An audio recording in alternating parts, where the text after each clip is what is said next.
네, 이 자리에 오신 모든 발걸음에 하나님께서 복 주시길 바랍니다. 제가 평소에는 아래 단상에 내려가서 했는데요.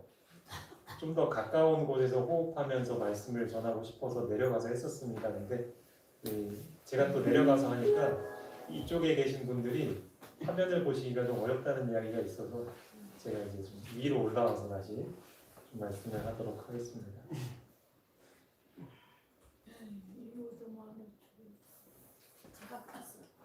네, 어떻게 화면이 잘 보이시나요? 안 가요? 네.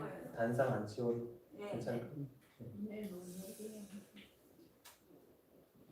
예, 오늘은 하나님의 친구 아브라함이라는 제목으로 말씀을 좀 함께 나누도록 하겠습니다. 오늘 아브라함을 통해서 우리가 어떻게 하나님과 친구가 될 수 있는지 오늘과 그리고 다음 안식일에 두 번에 걸쳐서 이 주제로 말씀을 좀 나눠보도록 하겠습니다. 우리의 마음에는 하나님의 나라가 세워지는데 그 하나님의 나라는 마치 달걀과 같습니다. 달걀에는 흰자위가 있고 노른자위가 있죠. 이 노른자 속에 씨가 들어오면 그것이 점점 자라나서 부화가 됩니다. 그래서 이렇게 부화가 되는 계란을 무슨 계란이라고 하죠? 무정란이라고 합니다. 무정란은 그 개수가 아무리 많아도 부화가 되지 않죠.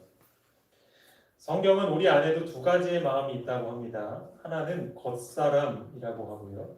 또 하나는 속사람이라고 부릅니다. 그런데 그 속사람에 씨가 심겨질 때에야 나중에 부화가 될 수가 있습니다. 만약에 유정란이 부화가 되기 전에 껍질이 깨져버리면 어떻게 될까요? 부화가 될 수가 없죠. 마찬가지로 우리가 부활을 경험하기 위해서는 살아있는 동안에 우리의 속사람에 씨가 심겨야 하는 것입니다. 죽은 다음에는 이 일이 불가능한 것입니다. 우리 앞에 있는 말씀을 함께 좀 읽어보겠습니다. 육체는 시작. 육체는 풍성의 발전을 위하여 정신과 신령을 개발시켜 주는 유일한 매체기이다. 영혼의 원수가 그의 유혹을 육체적 힘을 약하게 하였고 해화시키는 쪽으로 집중시키는 것은 이런 이유 때문이다. 네, 우리의 품성이 자라나기 위해서 필요한 유일한 매개체가 육체라고 합니다. 바꿔 말하면 몸이 죽고 난 후에는 우리의 성품이 성장할 수가 없다는 이야기입니다. 그래서 사탄은 우리의 건강을 해치기 위해서 온 노력을 집중시키고 있는 것이죠. 새 중에 꿀논병아리라는 새가 있다고 해요. 이 병아리들이 어떻게 구애를 하는지 한번 영상으로 보도록 하겠습니다.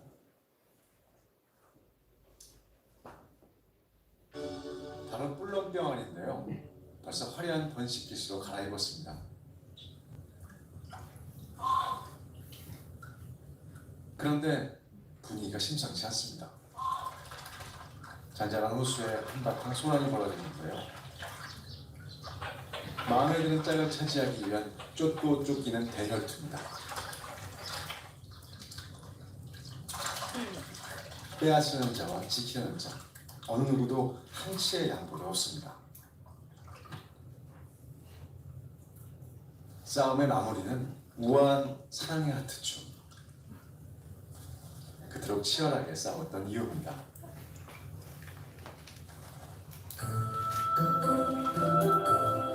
꿀렁병아리의 짝을 정하는 의식은 독특하고 정교한데요. 집단 맞선장에 모인 꿀렁병아리들은 마음에 드는지 서로 테스트합니다. 그 첫 번째 방법이 마주보고 고개를 도리도리 흔들며 추는 하트춤입니다. 잘 추는 것 같나요?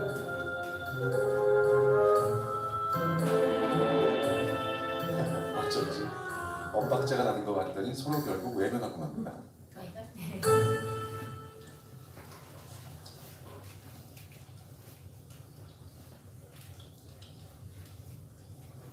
뿔렁병아리 수는 점점 불어나 문전성시를 이뤘습니다.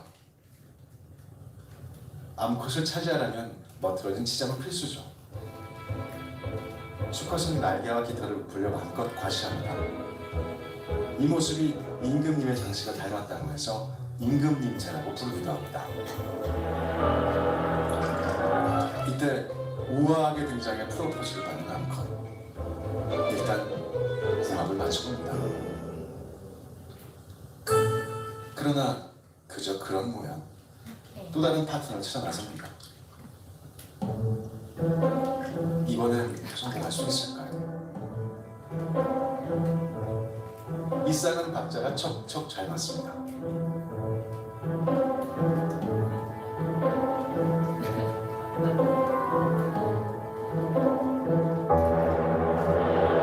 이번엔 몸을 뒤로 제대로 가며 격렬하게 춤을 춥니다. 대성수 최고의 커플춤입니다.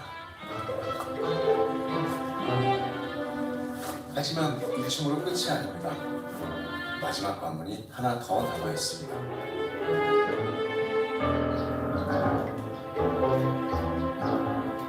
약속이라도 한 듯 암수 모두 장수하는데요.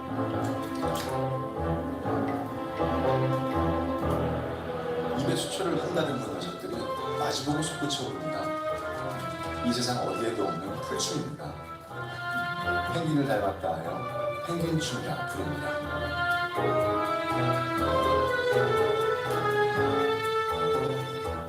다시 한번 볼까요?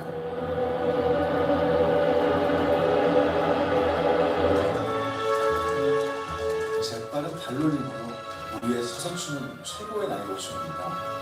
박자와 율동 어느 것 하나 흠잡을 데가 없습니다. 그래서 우리는 꿀렁병아리를 우리의 춤꾼으로 부릅니다.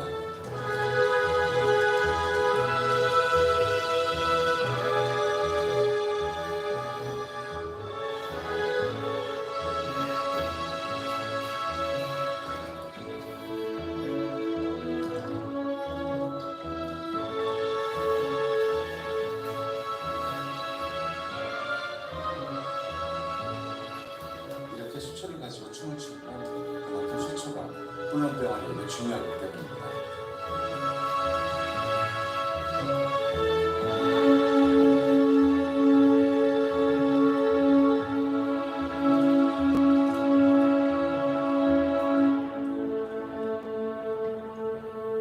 드디어 올해 1호 커플이 탄생했습니다. 곧 수초가 올라오면 둥지를 지을 것입니다. 이렇게 시와 대성호수는 짝을 얻기 위한 뿔렁병아리들의 무도회로 열기가 뜨겁습니다. 여러분도 좀 이렇게 결혼하실 때 목 좀 흔드셨네요. 저 같은 사람은 결혼 못 하겠어요, 저렇게. 그러니까 이게 수컷이 암컷에게 구애를 하는 거예요, 그렇죠? 그 암컷이 그 수컷의 구애를 받아들이면 이제 교미를 하게 되는 겁니다. 그러면 이제 씨가 생기게 되는 거예요. 마찬가지로 수컷이 되신 하나님이 우리의 양심을 통해서 말씀을 하십니다. 성경은 그것을 하나님께서 우리의 마음 문을 두드리신다 이렇게 표현을 하죠.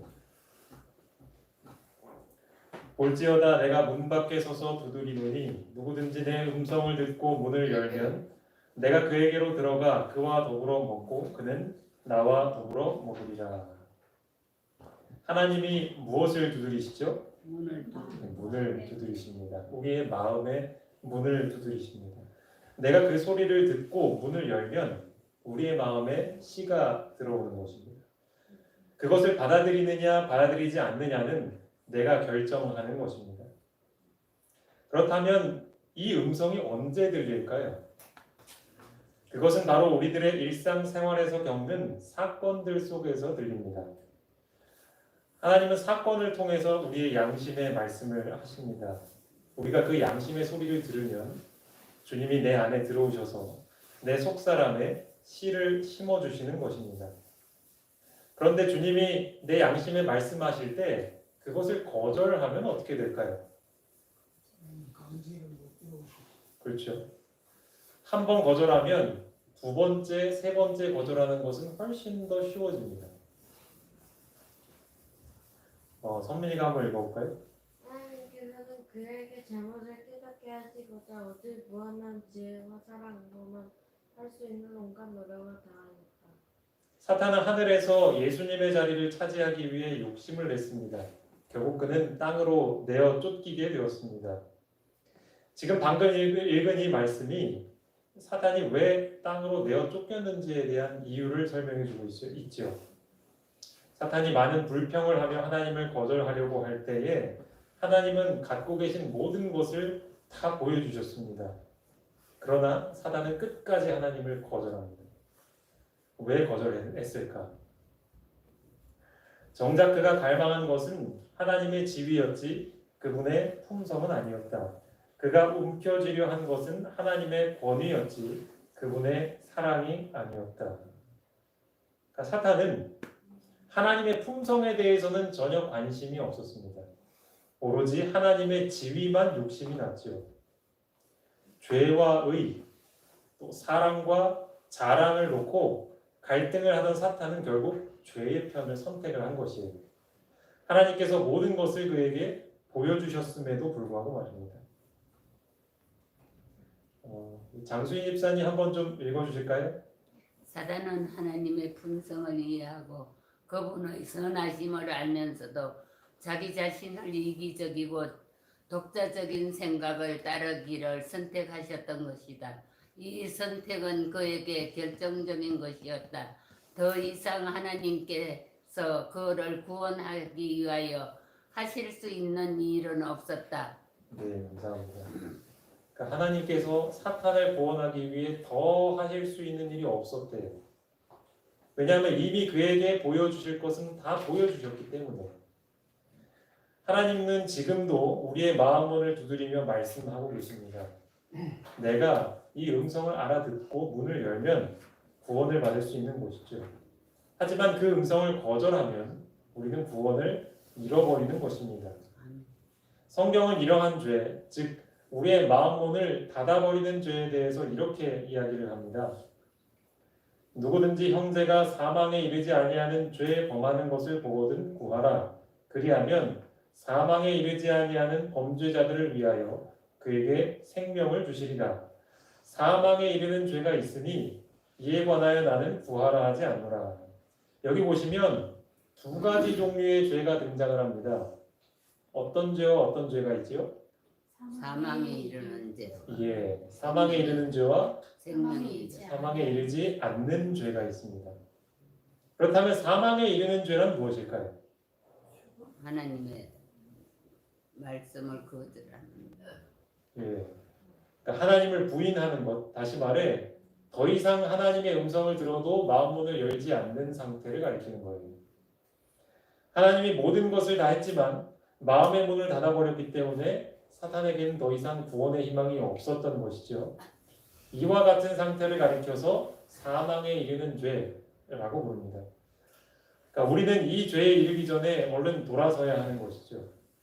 수없이 이야기를 해도 거절하고 또 거절하다 보면 결국 사망에 이르는 죄를 범하게 된다라는 것입니다. 사모님 한번 좀 읽어주실까요? 사람이 만약 그의 판단력을 다른 방향으로 인도하기에 충분한 증거를 거절하고 한 번 악을 택하면 두 번째에는 보다 쉽게 이것을 행할 것이다. 세 번째에는 더욱 열렬히 하나님에게서 물러나와 사단의 편을 택하여 그의 편에 설 것이다. 그리고 그 길을 계속하다가 마침내 죄 가운데서 굳어져서 그가 마음에 품고 있는 거짓 것을 진리라고 믿기에 이른다. 진리를 거절한 그의 거절이 그 열매를 내는 것이다. 예, 한 번 거절하는 거는 좀 어려워요. 근데 두 번째 거절하는 거는 그거보다 좀 쉬워요. 세 번째 거절하는 거는 그거보다 더 쉬워요. 그럼 더 거절할 가능성이 커지는 거죠. 그렇기 때문에 우리는 반복해서 거절하지 말고 즉시로 돌아서야 하는 것입니다. 그렇게 계속 가다 보면 언젠가는 사망에 이르는 죄에 가까워지게 되는 것이죠. 나중에는 돌아서고 싶어도 돌아설 수 없는 지경에까지 이르게 되는 것입니다. 여러분 개와 늑대 아시죠? 예. 그 둘을 보면은 닮은 구석이 참 많습니다. 실제로 유전인자가 99% 이상이 같다고 합니다. 그래서 사람들이 궁금해했습니다. 사람이 늑대를 키우면 과연 개처럼 길들여질 수 있을까? 그래서 늑대가 새끼를 낳자마자 몰래 가져와서 한번 키워봤습니다.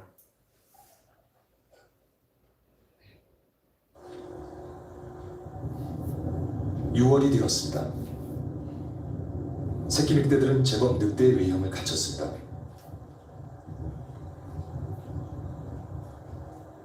쫑긋한 귀, 또렷한 푸른빛의 눈, 늑대만이 가진 특징입니다.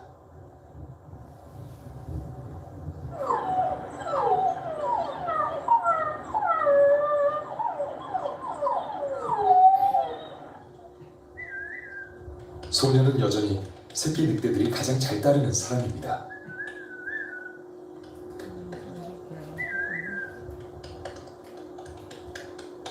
개랑 비슷하죠? 생긴 게. 네, 늑대예요, 늑대. 강아지처럼 보이지만 자라면서 일제히 꼬리 끝이 까맣게 됩니다. 개와 다른 늑대만의 모습으로 변하는 중입니다.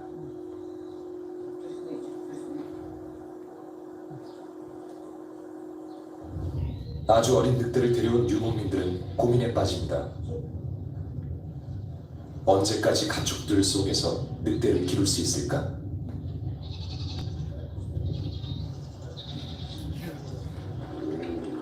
여전히 우리 한쪽에서는 어린 늑대들이 살고 있습니다.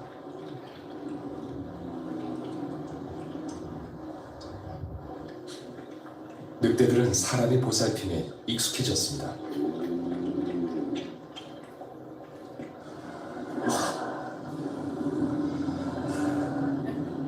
그런데 어느 순간 야생의 모습은 불쑥불쑥 나타납니다. 자신이 늑대임을 아직 잊지 않았다는 듯이.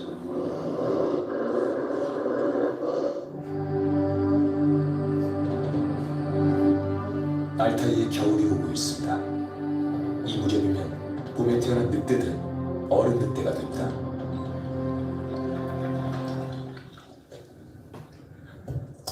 완전히 균형이 잡히진 않았지만 덩치는 다 자란 어른 늑대. 이쯤에서 사람들은 늑대의 운명을 결정합니다. 죽여서 가죽을 파는 것. 사람 손에 키워진 대부분의 늑대는 그렇게 죽습니다.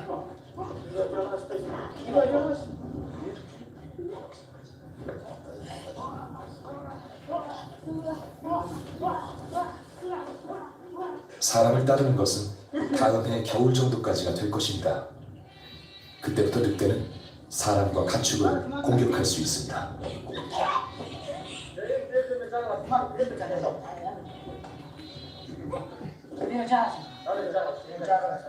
절대 길들여지지 않는 야생. 그것이 늑대이기 때문입니다. 조그마할 때는 그냥 우리 집에서 많이 키우는 강아지 같잖아요. 그렇게 사람이 키우면은 그렇게 순한 개처럼 자라날 것 같지만 1년이 되면 이제 고민을 한대잖아요. 왜냐하면 그때가 되면은 사람과 가축을 해치는 본능이 이제 다시 튀어나오기 때문에. 그러니까 아무리 오랫동안 사람이 길러도 길들여지지 않는 거죠. 이때는. 예수님이 한 번은 배가 고파서 무화과를 드시려고 나무를 들춰보았는데 열매가 없었습니다. 그래서 예수님이 그 무화과 나무를 저주하셨습니다. 평소와 다른 예수님의 행동을 보고 제자들은 무척 당황했죠. 그리고 나중에 물었습니다. 도대체 왜 그러셨는지를 말입니다. 길가에서 한 무화과 나무를 보시고 그리로 가사 잎사귀밖에 아무것도 찾지 못하시고 나무에게 이르시되 이제부터 영원토록 내가 열매를 맺지 못하리라 하시니 무화과 나무가 곧 마른지라.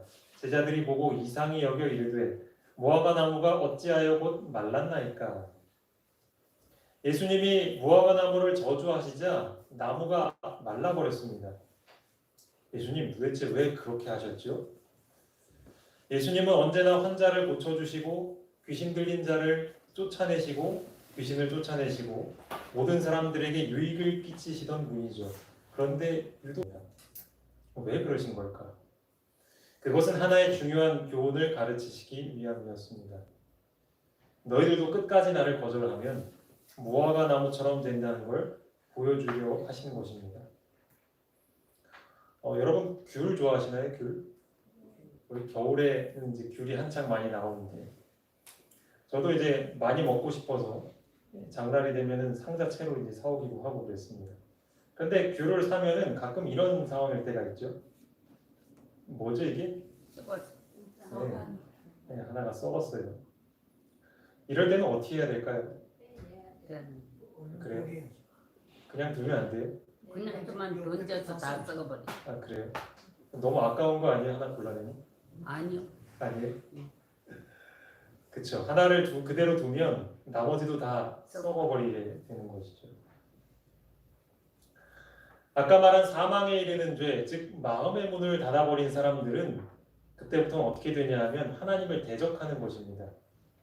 길들여지지 않는 늑대가 1년이 지나면 사람과 가축을 공격하는 거예요. 썩은 귤을 그대로 놔두면 그 주변에 있는 귤을 위험하게 만드는 거예요. 노아의 때에 온 세상을 뒤덮은 홍수가 있었던 것도 같은 이유에서였죠. 그리고 성경에는 소돔과 고모라라는 도시에 불이 내려서 심판이 있었던 것도 기록하고 있습니다. 세상을 살리기 위해서는 심판은 불가피했던 것이죠. 더 이상 돌이킬 수 없는 상태가 되었을 때 심판이 행해지는 것입니다.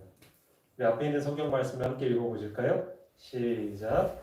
여호와께서 사람을 제하기 세상에 가득함을 그의 마음으로 생각하는 모든 계획이 항상 악할 뿐임을 보시고 하나님이 보실 때 사람의 생각과 계획이 항상 악해서 무슨 말을 해도 사람들이 거절하는 상태가 되면 그때 하나님은 심판을 하시는 겁니다.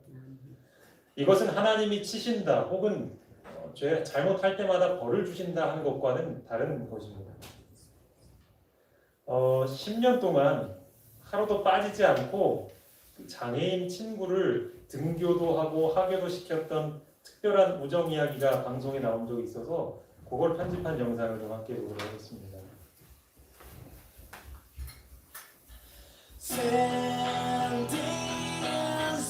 해가 뜨면 일어나 씻고 입고 학교를 향하는 지극히 평범한 아침 풍경 같지만 이 친구가 향하는 곳은 친구네 집이다. 학교 가자 친구야. 친구를 들쳐업고 골목을 지나 논길을 거쳐 모래사장까지 빠져나오면 도착하는 학교. 그런데 이렇게 한몸이 된 등하굣길이 무려 10년. 비가 오나 눈이 오나 무려 10년. 너무나 특별한 1%의 우정 이야기.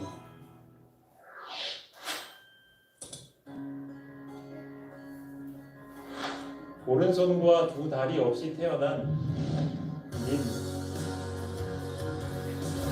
나는 정말 운이 없는 아이라며 절망에 빠져있던 어린 민에게 히에오가 다가온다. 내가 두 다리가 되어줄게. 초등학교 2학년 때부터 시작된 둘의 우정. 방과 후엔 함께 밥을 먹고 같이 공부하며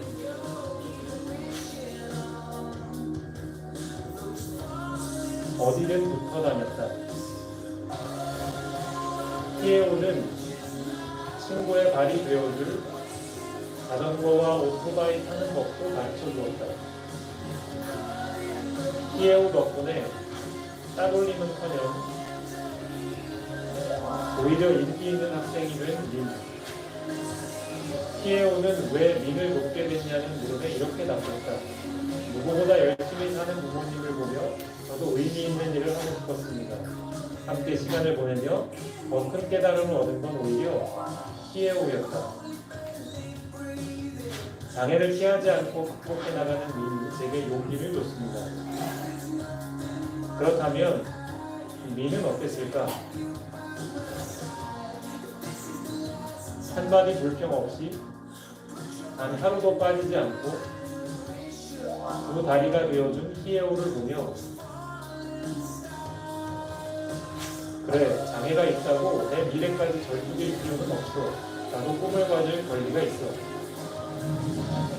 그렇게 10년이 지나 올해 둘의 우정은 특별한 열매를 맺었다. 히에오는 하이빈성 의과대학에 합격. 의사라는 꿈에 한 발 다가왔고 컴퓨터 프로그래머가 꿈인 리는 하노이 공대에 입학하게 됐다.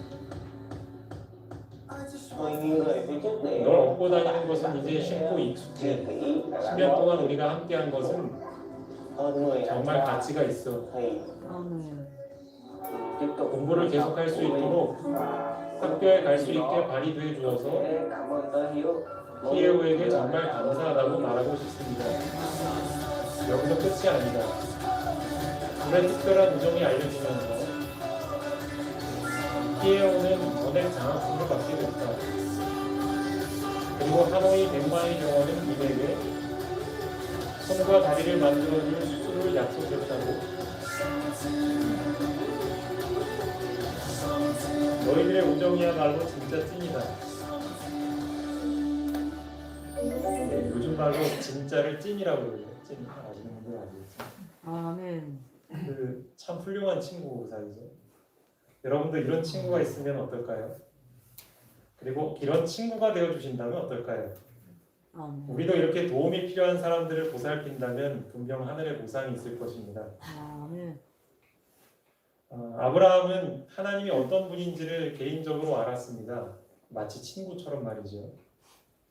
그런데 어느 날 하나님께서 아브라함에게 말씀하십니다. 내 아들 이삭을 번제로 드리라. 번제는 제물을 태워서 하나님께 바치는 것입니다. 하나님이 아브라함의 하나뿐인 아들을 그렇게 드리라고 요구하시는 것입니다. 하나님의 음성을 들은 아브라함은 매우 고민이 되었습니다. 왜 하나뿐인 아들을 바치라고 하실까? 그러나 아브라함은 지난 세월 하나님을 향한 신뢰가 쌓여 있었기에 그분의 요구를 따르기로 선택합니다. 아브라함은 이렇게 생각합니다. 내가 아들을 하나님께 드린다면 그분께서는 분명 아들을 부활시켜 주실 거라고. 그래서 그는 망설임 없이 자기 아들을 드리기로 결정하였습니다. 아들을 제단 위에 올려놓고 그의 목숨을 끊으려고 칼을 들었을 때 하늘에서 소리가 들렸습니다. 스톱! 이제 그만 됐다. 아니 바치라고 할 땐 언제고 왜 멈추라고 하실까요? 그 이유가 도대체 뭘까요? 시험하기. 하나님께서는 아브라함에게 인간을 구원하시는 하나님의 복음을 깊이 깨닫게 하기를 원하셨다. 목사님, 저는 항상 교회 다니고 그거 할 때마다 나는 그것이 항상 불만이에요. 하나님 너무 잔인하다고 생각해요. 그런 거를 시험하시는 건 너무 아니라고 생각해요. 어떻게 하나밖에 없는 하나가 아니라 열이 있어도 자기 자식을 그렇게 바치라고 얘기를 해요. 그런 걸로 시험하는 건 진짜 아니라고 생각해요. 네, 잘 들어보시기 바랍니다. 하나님께서는 아브라함에게 인간을 구원하시는 하나님의 복음을 깊이 깨닫게 하기를 원하셨다. 그 진리를 생생한 현실로 보여주기 위하여 또 그의 믿음을 시험하시기 위하여 하나님은 아브라함에게 사랑하는 이삭을 죽여서 바치라고 요구하셨다. 그 어둡고 두려운 시련의 시간에 아브라함이 견딘 모든 고뇌는 그로 하여금 타락한 인간을 위한 구속의 경륜을 깊이 깨닫게 해주었다. 아멘. 왜 믿음을 시험해요? 우리 하나님은 우리를 살리기 위해서 죄의 값을 대신 치르시려고 하나뿐인 아들을 십자가에 주셨습니다. 죽도록 내어주시는 것이죠. 그런데 하나님은 아들이 여럿이 있는 게 아니고 하나밖에 없었습니다. 그래서 독생자라고 합니다. 그냥 하나님이 그랬다고 해서 인간이 그래야 되는 건 아니잖아요. 그 독생자를 우리에게 주시는데 정작 우리 인간은 그것에 대해 아무런 감흥이 없죠. 교회 꼭대기에도 강대상에도 십자가가 붙어 있습니다. 하지만 많은 사람들은 그 십자가를 보아도 그다지 큰 감흥이 없습니다. 그게 도대체 나랑 무슨 상관이냐? 하나님께서는 자신의 친구인 아브라함에게 이걸 가르쳐 주기를 원하셨습니다. 아브라함이 자신의 독자를 바치려고 할 때 그는 뭔가를 깨달았습니다. 하나님이 자신의 하나뿐인 아들을 우리에게 주신 심정이 어떠했는지를 말이죠. 이것을 알려주시기 위해 이 시험을 허락하신 것입니다. 아브라함은 그 전에도 하나님을 개인적으로 알았습니다. 하지만 이 경험을 통해서 그 전에 알지 못했던 하나님의 마음을 더 알게 된 것입니다. 그래서 아브라함은 믿음의 조상이자 하나님의 친구가 될 수 있었던 것입니다. 아멘. 하나님은 아브라함과 더 깊은 친구가 되기를 원하셨습니다. 그래서 누구에게나 알려줄 수 없는 그 비밀을 아브라함에게 깨닫게 해주시려고 하셨던 것이죠. 하나님은 또 다른 사건을 통해서 하나님 자신에 대해 아브라함에게 가르쳐 주기를 원하셨습니다. 이 이야기는 다음 시간에 이어지도록 하겠습니다. 여기서 말씀드립니다.